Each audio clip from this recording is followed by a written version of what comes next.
सब चर्चा का हम सबको अवसर मिला है, क्योंकि किसी कर्म का फल नहीं है। कर्म करने की स्वाधीनता मानव होने के पश्चात होती है और मानव के पुरुषार्थ में सत्संग ही मूल उपाय है।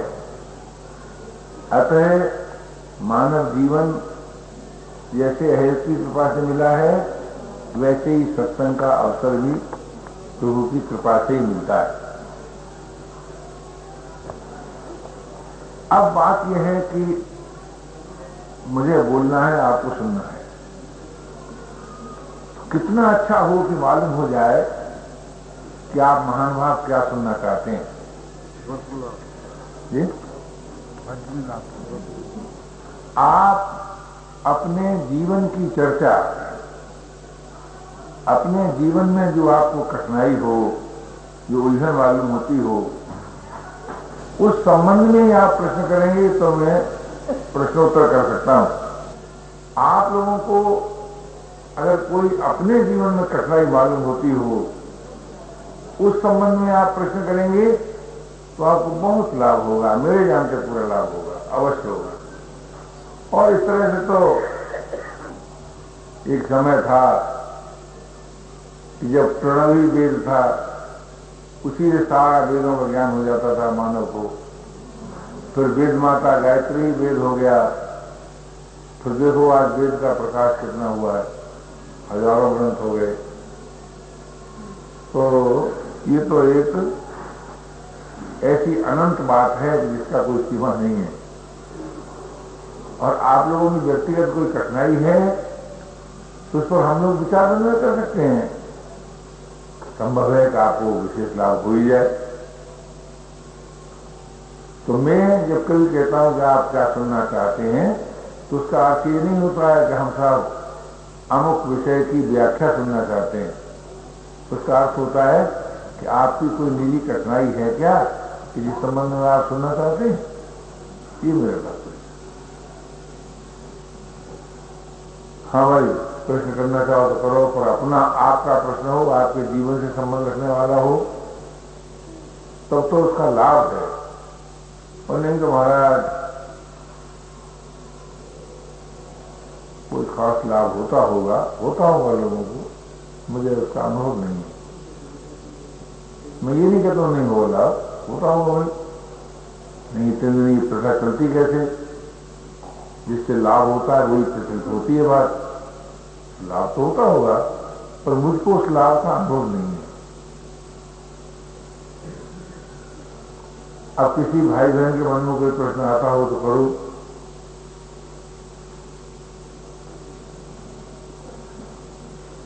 प्रभु का हूं और प्रभु मेरे हैं, ये समझने में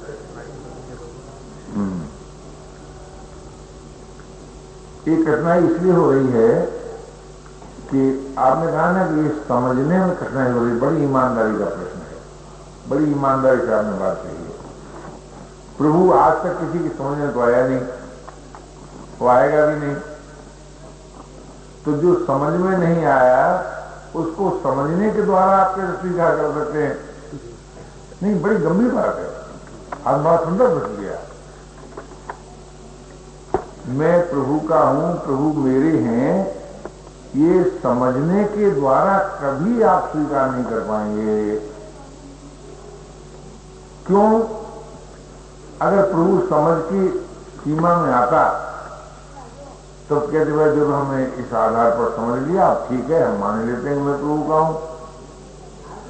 ये समझ की सीमा का प्रश्न है ही नहीं। ये प्रश्न तो आस्थावान साधकों का प्रश्न है, जिन्होंने प्रभु के अस्तित्व को स्वीकार किया। कैसे नहीं किया?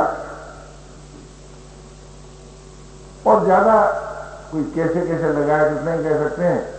वेदवाणी के आधार पर किया, गुरुवाणी के आधार पर किया, भक्तवाणी के आधार पर किया। भक्तों ने कहा कि परमात्मा है, इसलिए हमने मान लिया कि परमात्मा है। वेदों ने कहा कि परमात्मा है, इसलिए हमने मान लिया परमात्मा है। तो ये समझना नहीं होता, इसको स्वीकार करना होता है, मानना होता है। आप देखिए, समझ इंद्रिय दृष्टि पर काम करती है, यानी इंद्रियों के द्वारा जो वस्तु आप देखते हैं उस पर समझ अपना निर्णय देती है कि जैसा तुम कहते हो वैसा नहीं है। यानी इंद्रिय ज्ञान के प्रभाव को समझ समाप्त करती है। तब क्या होता है कि जब जीवन में इंद्रिय ज्ञान का प्रभाव नहीं रहता, इसका अर्थ ये नहीं कि इंद्रिय ज्ञान नहीं रहता है, उल्टा कौन लगा लीजिएगा। इंद्रिय ज्ञान तो रहता है पर उसका प्रभाव नहीं रहता।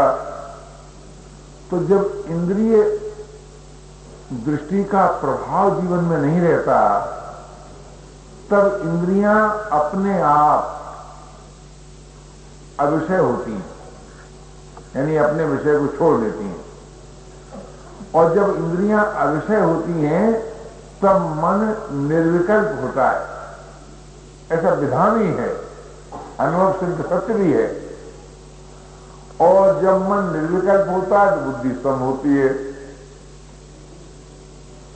यही बुद्धि दृष्टि का सबसे अच्छा उपयोग है। अथवा कर्तव्य के क्षेत्र में विज्ञान के आधार पर बुद्धि कहती है कि ऐसा करोगे तो इसका परिणाम ऐसा होगा, ऐसा करोगे तो ऐसा होगा। इसके आगे बुद्धि दृष्टि का परमात्मा की प्राप्ति में या परमात्मा के मानने में कोई हाथ है नहीं। नहीं तो सभी बुद्धिमानों के अधीन हो जाता परमात्मा। परमात्मा के संबंध में बुद्धि का कोई काम नहीं है।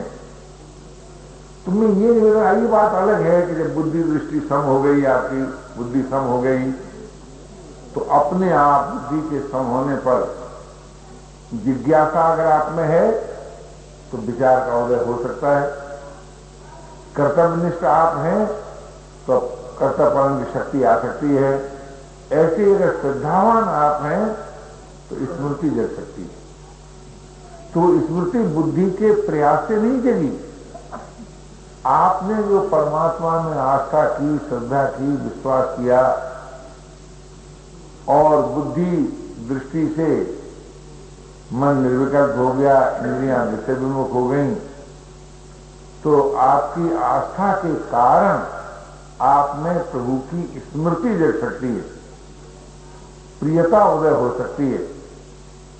तो स्मृति का जगना, प्रियता का उदय होना और जिज्ञासा पूर्ति के लिए विचार का उदय होना और कर्तव्य पालन के लिए आवश्यक सामर्थ्य की उपलब्धि होना, ये सब बुद्धि के सम होने का फल हो सकता है।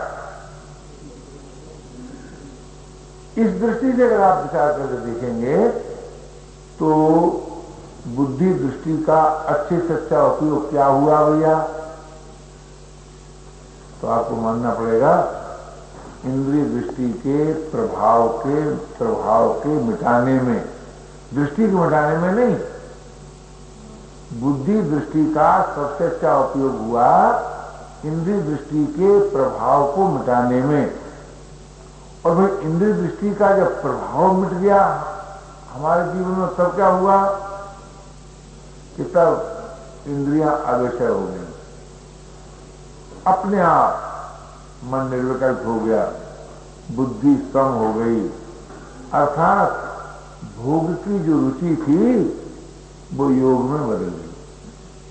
अगर एक वाक्य में कहा जाए तो ये इसका अर्थ होता है कि इंद्रिय दृष्टि के प्रभाव के मिट जाने के बाद भोग की रुचि योग में बदल जाती है। और योग माने क्या है भाई? शास्त्रीय प्रक्रिया नहीं लोग जानता। योग माने परमात्मा के साथ अत्यंत समीपता, योग हुआ। और जब परमात्मा की समीपता प्राप्त हुई तो फिर जिसकी समीपता प्राप्त होती है उससे एकता भी हो जाती है, ये बोध हुआ। और जिससे एकता हो जाती है उससे अभिन्नता भी हो जाती है, तो ये प्रेम हुआ। तो मिला क्या? योग, बोध और प्रेम, ये आपको प्राप्त हुआ। मिटा क्या? भोग, मोह और आसक्ति, ये आपकी नाश हो गई। इस दृष्टि से बुद्धि दृष्टि के प्रभाव का बड़ा भारी महत्व है, बड़ा भारी महत्व है। बुद्धि का महत्व नहीं है, ये महत्व बुद्धि की उस दृष्टि का है जो दृष्टि इंद्रिय दृष्टि पर विजय प्राप्त कर लेती है, उस दृष्टि का। और नहीं तो बुद्धि भी तो यानी आप देखेंगे कि चोरी करने के तरह तरह के तरीका बुद्धि बताती है, किस प्रकार से कानूनी चोरी की जाकर के इनकम टैक्स बचाया जा सकता है, बुद्धि नहीं बताती है क्या? बोलो जी। तो उस बुद्धि का महत्व थोड़ी, वो भी उस बुद्धि का जो इंद्रिय दृष्टि पर, इंद्रिय दृष्टि के प्रभाव को न रहने दे, उस बुद्धि दृष्टि का महत्व है। और वो बुद्धि दृष्टि कब प्राप्त होती है? जब विवेकवती हो। जब तक बुद्धि विवेकवत नहीं होती तब तक वो काम करने के लायक ही नहीं होती, सही काम कर ही नहीं सकती। तो मैं ये निवेदन कर रहा था कि आपने बड़े सुंदर ढंग से प्रश्न रखा, ईमानदारी से रखा कि ये परमात्मा अपना है, ये अपने परमात्मा के हैं।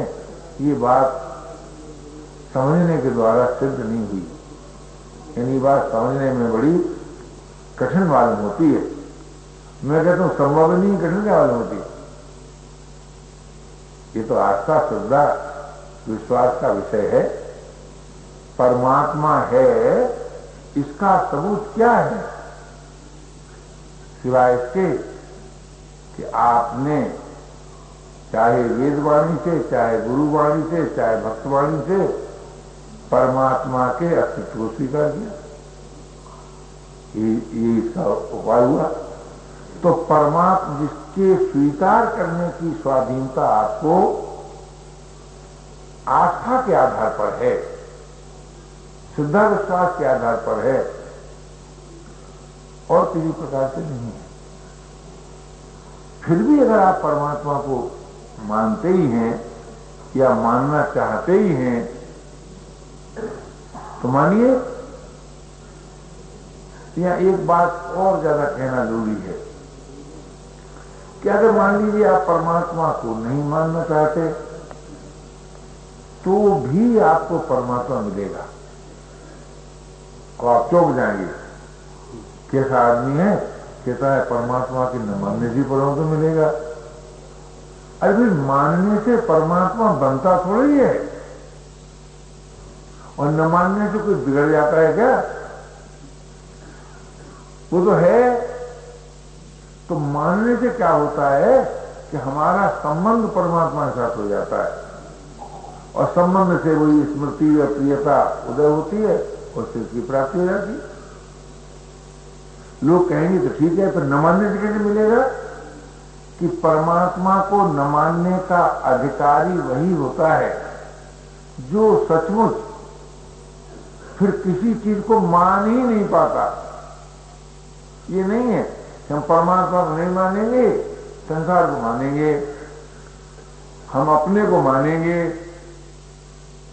तो अपने को मानना भी, संसार का मानना भी आप तर्क से सिद्ध नहीं कर सकेंगे, क्योंकि संसार की स्थिति सिद्ध नहीं होती, उसको आप मानेंगे क्या?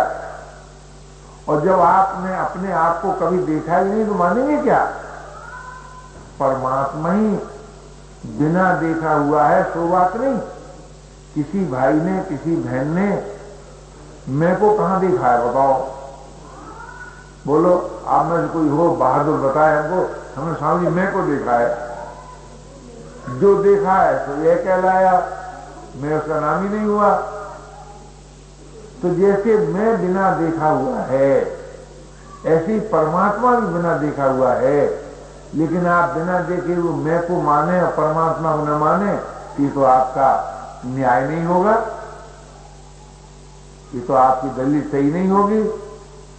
और देखा हुआ संसार आप मान ही नहीं सकते, क्योंकि उसकी स्थिति सिद्ध नहीं होती।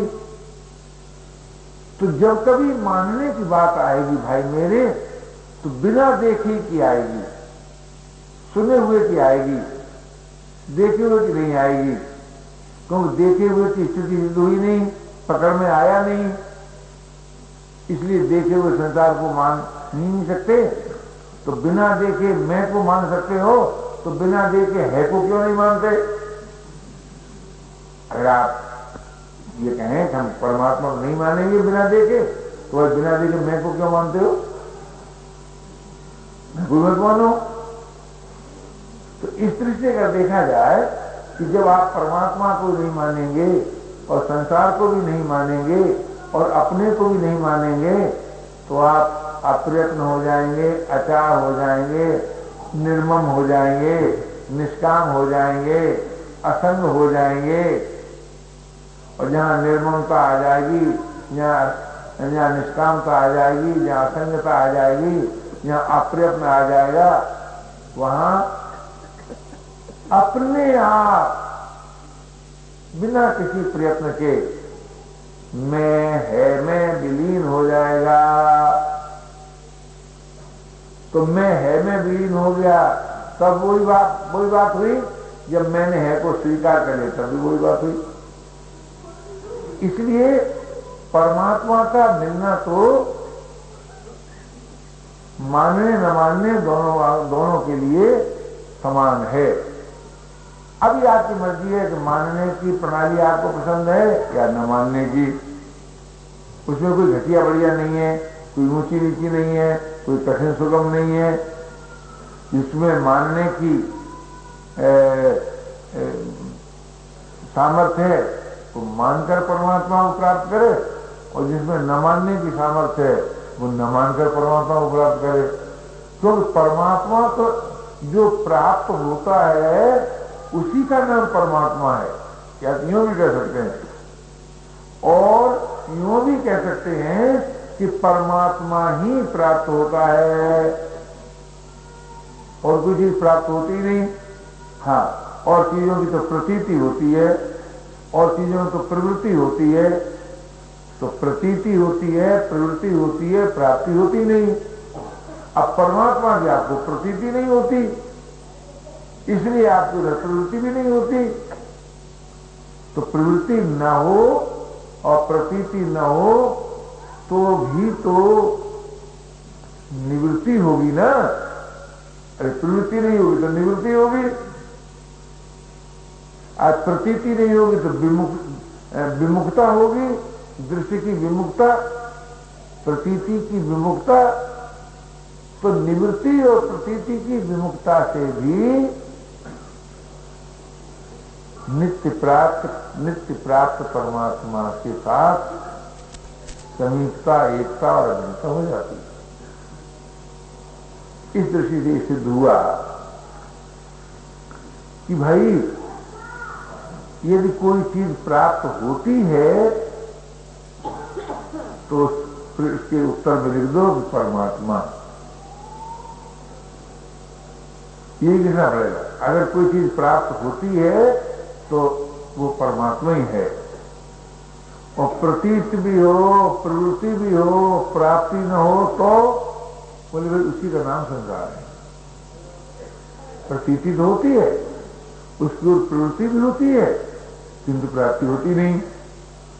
तो ये ज्ञान के द्वारा संसार की निवृत्ति होती है, और आस्था, श्रद्धा, विश्वास के द्वारा परमात्मा की स्वीकृति होती है। तो जब हम परमात्मा को स्वीकार कर लेंगे तो बड़ी अच्छी वैज्ञानिक बात मैं निवेदन कर रहा हूं आपसे, अपने आप प्रेरणा हुई कि निर्णयात्मक स्वीकृति के कारण या निर्णयात्मक स्वीकृति आ जाने पर कोई प्रवृत्ति शेष नहीं है, प्रवृत्ति शेष नहीं रहती, प्रवृत्ति समाप्त हो जाएगी। और जहां प्रवृत्ति समाप्त हुई तब क्या होगा कि आपकी दृष्टि बिना दृश्य के स्थिर हो जाएगी, आपका चित्त बिना आधार के शांत हो जाएगा। और जब दृष्टि बिना दृश्य के स्थिर हो गई, चित्त बिना आधार के शांत हो गया, तो योग की प्राप्ति हो गई। और जब योग की प्राप्ति हो जाती है तो बोध और प्रेम स्वतः प्राप्त हो जाता है, क्योंकि योग की पूर्णता हो और बोध न हो, ये हो ही नहीं सकता। और बोध हो और प्रेम न हो, ये हो ही नहीं सकता। जैसे भोग में मोह और आसक्ति रहती ही है, कोई नहीं कह सकता कि मैं भोग पसंद करूंगा और मोह और आसक्ति उसमें नहीं रहेगी, ये हो ही नहीं सकता। ऐसी जब योग की प्राप्ति हो जाती है तो बोध और प्रेम भी उसमें रहता ही है, क्योंकि इन तीनों में स्वरूप से विभाजन नहीं होता। योग बोध प्रेम में स्वरूप से विभाजन नहीं होता। योग की पूर्णता में बोध और बोध की पूर्णता में प्रेम स्वतः ओतप्रोत रहता है, निहित रहता है। इसलिए भाई किसी भी प्रकार से योग प्राप्त करो, संसार की निवृत्ति के द्वारा भी योग की प्राप्ति होती है और परमात्मा के अस्तित्व को, परमात्मा के महत्व को, परमात्मा के अपनत्व को स्वीकार करने से भी परमात्मा से आत्मीय संबंध स्वीकार, आत्मीय संबंध के होता है और आत्मीय संबंध से भी योग की प्राप्ति होती है। आत्मीय संबंध भी योग ही है, और क्या है। तो इस दृष्टि से विश्वास के द्वारा भी परमात्मा की प्राप्ति होती है और केवल विचार के द्वारा भी परमात्मा की प्राप्ति होती है। इन दोनों, यानी कहने का तात्पर्य यह है कि चाहे ज्ञान का मार्ग हो तो और विश्वास का मार्ग हो तो परमात्मा ही प्राप्त होता है और कोई प्राप्त होने वाला है नहीं। इसलिए परमात्मा के लिए कह दिया गया कि वो सदैव है। परमात्मा ने ये नहीं कहा कि सदैव नहीं, वो सर्वत्र है। परमात्मा के लिए नहीं कहा गया कि सर्वत्र नहीं, वो सभी का है, अद्वितीय है, समर्थ है। तो जो सदैव है कभी भी है, सर्वत्र है तो अपने में भी है, सभी का है तो अपना भी है। तो अपने में अपना परमात्मा अभी मौजूद है, ये इसी का नाम तो आस्था हुआ। और आस्था क्या है?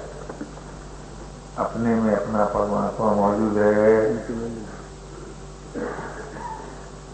अब अपना होने से प्रिय है